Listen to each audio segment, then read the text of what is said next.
Bonjour, Philippe Grand, chef de service en saine alimentation. On a reçu des questions depuis lundi.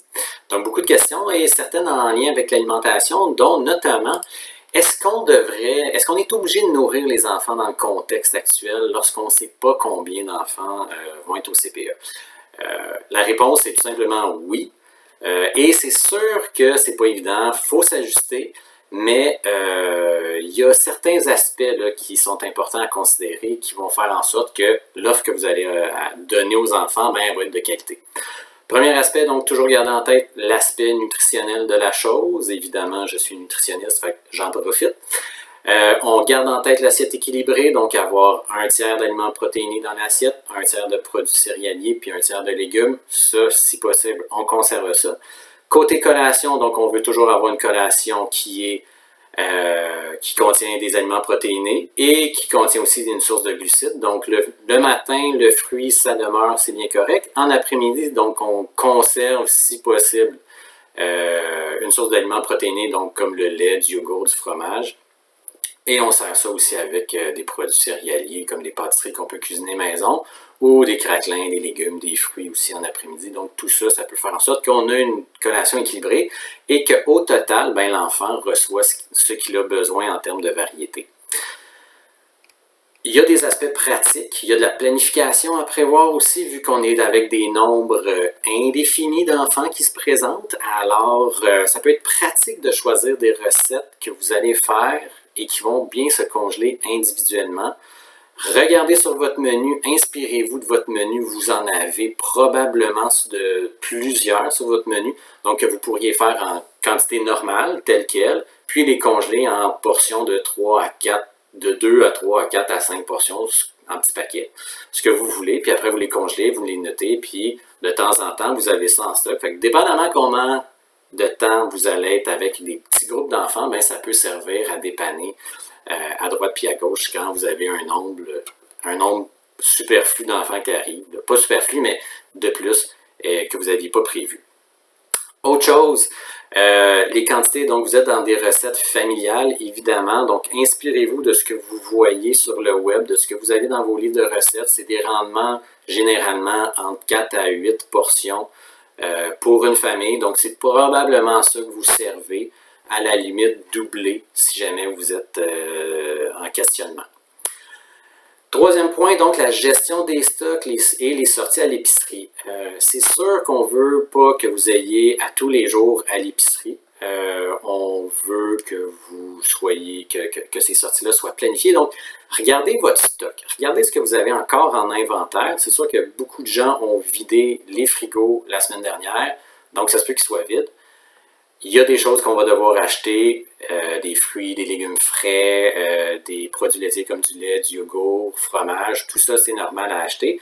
Mais étant donné que la plupart ont une bonne durée de vie, là, dans les produits laitiers, ça peut se conserver longtemps, on est capable d'avoir un bon stock puis de garder ça au moins 2 semaines sans problème dans le réfrigérateur. C'est sûr qu'une fois que c'est ouvert, ben, il faut les consommer en dedans de 2 à 3 jours. Mais pour le reste, c'est très pratique. Dans votre garde-manger, regardez qu'est-ce que vous avez en conserve. C'est sûr qu'une conserve de 100 onces, si vous l'ouvrez, vous allez, si vous ne la congelez pas une certaine partie de la conserve, vous allez en manger pendant 3-4 jours aussi. Alors, c'est peut-être lieu de revoir un petit peu les quantités des conserves que vous allez utiliser. Par contre, si vous ouvrez une conserve de 100 onces, comme je le disais, vous pourriez très bien décider d'en prendre la moitié, congeler le reste, mettre dans votre congélateur, mais pensez à le réutiliser aussi, pas que votre congélateur devienne un deuxième garde-manger, mais congelé. Ça, c'est moins pratique. Sinon, ben, vos produits céréaliers que vous avez de tous les jours, donc du riz, des pâtes, du couscous, de l'orge, boulgour, quinoa, tout ça, vous les avez probablement en vrac, fait que c'est super facile à réutiliser. Vous pouvez cuisiner des petites portions, 1 tasse, 2 tasses, c'est tout, ça comble les besoins de 4 à 8 personnes. Fait que ça aussi, c'est pratique à garder. Côté légumineuse, une légumineuse d'à peu près 540 ml, donc une petite conserve. En fait, c'est la conserve qui est de 540 ml. C'est pratique pour nourrir à peu près 6 enfants. Donc, c'est sûr que si c'est vos orientations, si c'est votre rendement d'enfants que vous avez dans votre CPE à ce moment-ci, ben, une petite conserve comme ça suffit pour nourrir ce groupe-là. Donc, pas besoin d'en mettre énormément non plus. Le tofu, donc avec un bloc ou 2 blocs, c'est bien en masse pour 4 à 8 enfants là aussi. Les poissons congelés, si vous en avez, au lieu d'ouvrir la grosse conserve de thon et d'être pogné avec, vous pourriez regarder, est-ce que vous avez du poisson congelé en filet? Ça aussi, ça se cuit facilement. Vous prenez 1-2 filets, puis c'est suffisant. Donc, il n'y a pas besoin de dégeler un gros 10 livres parce que c'est pris dans un bloc de glace. Mais s'ils sont congelés individuellement, ça devient super pratique. Et la même chose avec la viande. Si vous avez des gros rouleaux de viande dure, ben ça, c'est très. Je ne vous conseille pas de le dégeler. Sauf si vous voulez cuisiner une recette, comme je le disais tantôt, au complet, puis après ça, vous la portionnez en paquets de 3 à 4 portions que vous allez pouvoir réutiliser. Mais sinon, il y a le poulet cuit déjà qui se défait relativement bien aussi quand il est congelé. Donc, ça aussi, c'est une autre option qui peut être pratique côté viande. Donc, pour finir, on garde en tête. Gardez en tête pour vos menus l'assiette équilibrée, c'est des défis, donc évidemment on veut continuer à offrir de la qualité quand même malgré la situation complexe qu'on vit. On s'inspire de ce qu'on a en stock, on n'a pas besoin d'aller à l'épicerie tous les jours, gardez ce que vous avez.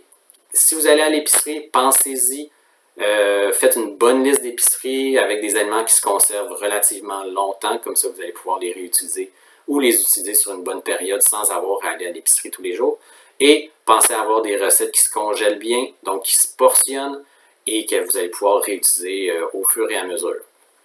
Si vous avez d'autres questions en saine alimentation, n'hésitez pas, ça va me faire plaisir d'y répondre au courant des prochains jours ou prochaines semaines ou prochains mois. On l'espère pas.